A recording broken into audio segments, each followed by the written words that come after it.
All right, Algebra 2 regular, Chapter 9 test review. Here we go. We're going to try to buzz through this and do a few problems from each example. Simplify the rational expressions and state any restrictions. All right, let's do number 2. So the top, we can x factor it if we want. A times c is 24, our b value is 11. Two numbers that give me a product of 24 and a sum of 11. We should be able to find out that's 8 and 3. So we can rewrite this as q plus 8 over q plus 3 on the top, on the numerator. Okay, on the bottom, we need two numbers that have a product of negative 24 and a sum of negative 5. Well, negative 8 and positive 3 did that, so it's going to be q minus 8 and q plus 3. Okay, do I have any restrictions? Anytime the denominator has a variable, you could have restrictions. So find the roots of what makes that 0. So q would equal 8. So q cannot equal 8, and q cannot equal negative 3. So those are my restrictions. Okay, but can we simplify the equation anymore? Absolutely. I can cancel out the q's plus 3. So we can simplify this to q plus 8 over q minus 8 with restrictions of q cannot equal negative 3 or 8. Okay, that's how you would simplify any rational expression. All right, the next section, multiply or divide. State any restrictions. All right, let's do a multiplying one first. Let's do 5. So z squared over z plus 1, the first term, that's already simplified, times, let's look at this term now, z squared plus 3z plus 2.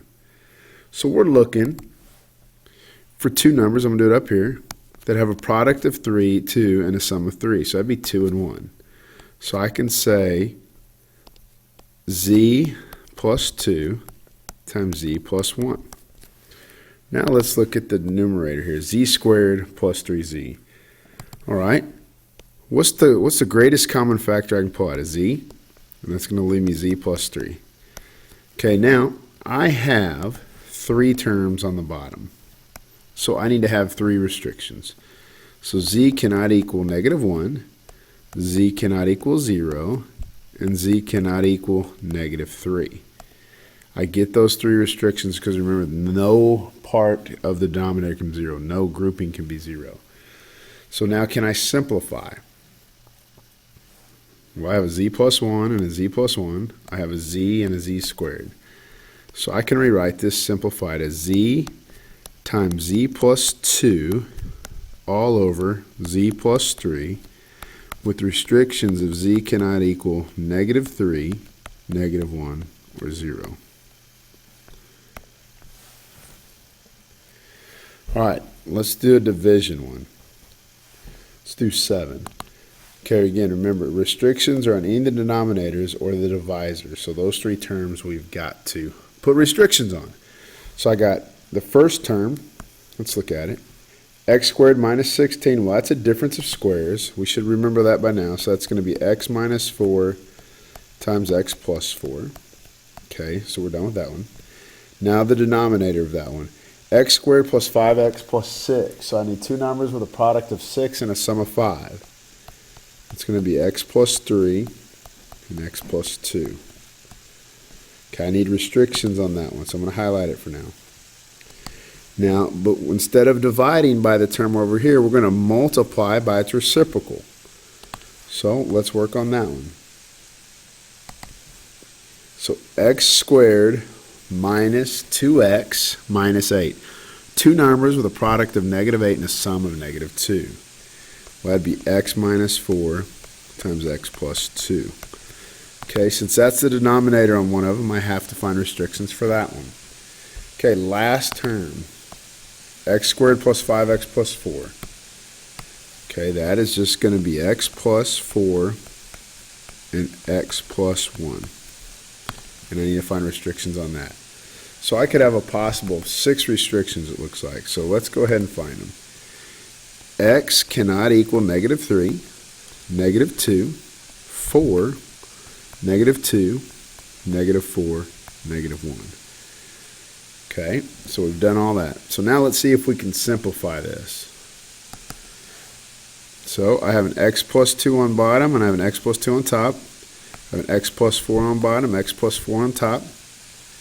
And that looks like that's all I got. So here's what I'm going to reduce it to. X minus 4, there's 2 of them, so that's squared, over x plus 3, x plus 1. Now list all my restrictions. So x cannot equal negative 4, negative 3, negative 2, negative 1, and 4. All right. Next example. All right. If R is the total resistance for a parallel circuit with 2 resistors of resistance R1, R2, then the equation 1 over capital R is equal to 1 over R1 plus 1 over R2. Find the resistance R1, so we're finding R1 when R is 20 and R2 is 75. So I got 1 over R equals 1 over little r1 plus 1 over little r2. Well, we have a bunch of this already given to us, so let's check it out. So it's really going to be 1 over 20 equals 1 over r1 plus 1 over 75. Okay, so we got to find r1. So one thing we can do is we could multiply everything here by 20 and 75 if we wanted to. So we want to do that. So I'm going to rewrite it. 1 over 20, I'm going to leave a little space, equals 1 over r1 plus 1 over 75. What I just said, I'm going to multiply every term by 20 and 75. 20 and 75. 20 and 75. So that's the least common denominator. So I can cancel out the 20. So I'm going to get 75 equals 75 times 20 is 1,500 over R1 plus the 75's cancel, 20. So I'm going to subtract 20 each side. So I got 55 equals 1,500 over R1. Multiply each side by R1. I get R1 equals 1,500, or I should say 55 R1 equals 1,500. Divide each side by 55. So R1 equals 1,500 divided by 55, whatever that would be.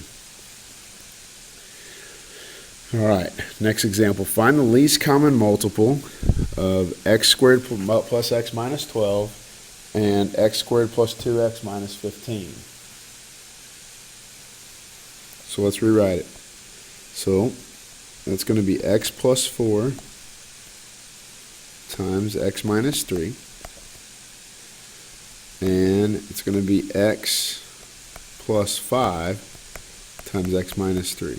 So the least common multiple means every term on both of them has to be accounted to the whichever has the highest degree. So they're all the first power, so we just got to find each one. So there's an x plus 4, there's an x minus 3, and there's an x plus 5. Okay, I don't need to highlight the other x minus 3 because I have it accounted for. So those three numbers right there account for my least common multiple. Okay, next example.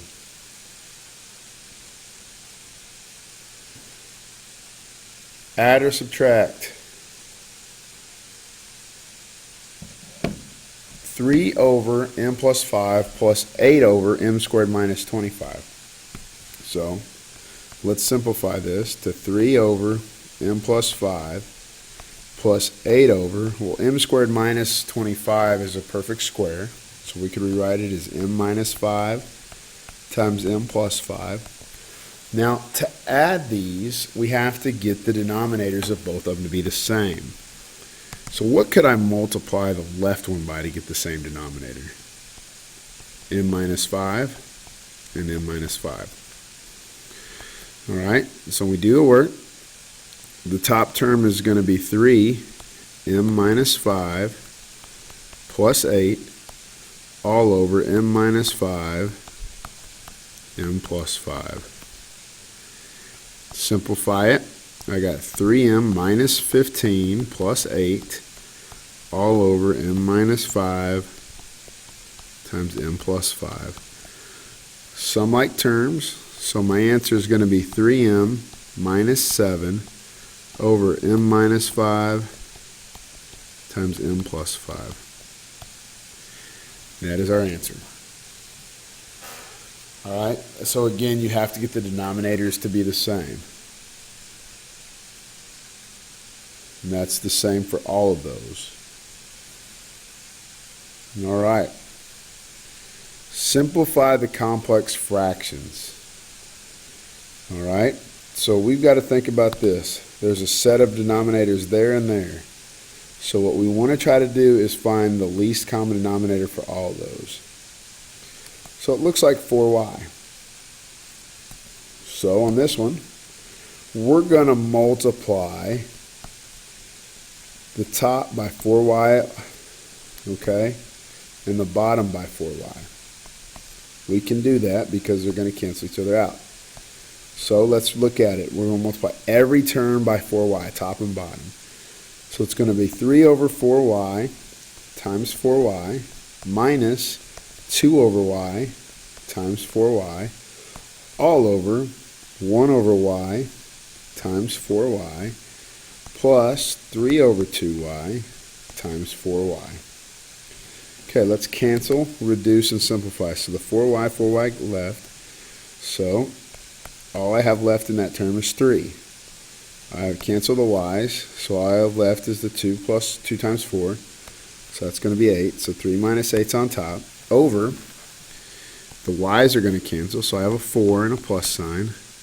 Here the y's are going to cancel, the 2 and the 4 are going to cancel the 2, so 6. So 3 minus 8 is negative 5, 4 plus 6 is 10, so my answer is negative 1/2. Okay, it's the same for all of those. Okay, let's look at 17. Sorry, let's look at 16 right here. Okay, how could we simplify this one? Well, since we have one term on the bottom, we could just multiply everything by 3x over 7. And when I do that, the bottom cancels, so I'm going to get 3x squared over 7 plus 12x squared over 7y. Now what do I have to do to the top one here? I can multiply it by y over y. Now I could sum like terms, so I would get 3x squared y plus 12x squared all over 7y.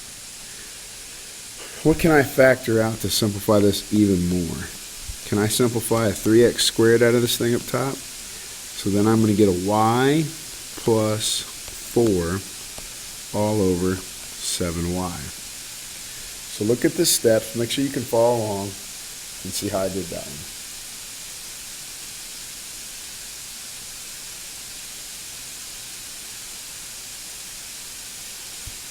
Going on.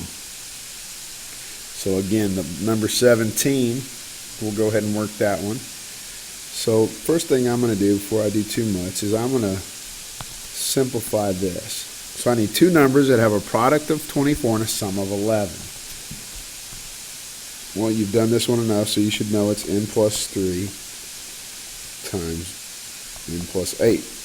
Now, I'm just going to multiply each the top and bottom by the reciprocal of n plus 1 over n plus 3. So on the bottom, it's going to factor out.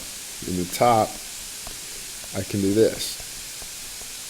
Now I can cancel the n plus 3, so my new solution is just n minus 6 over n plus 8 times n plus 1. So there's your answer. Alright, so this is the first part of the lesson review. I will get the second part up for you shortly.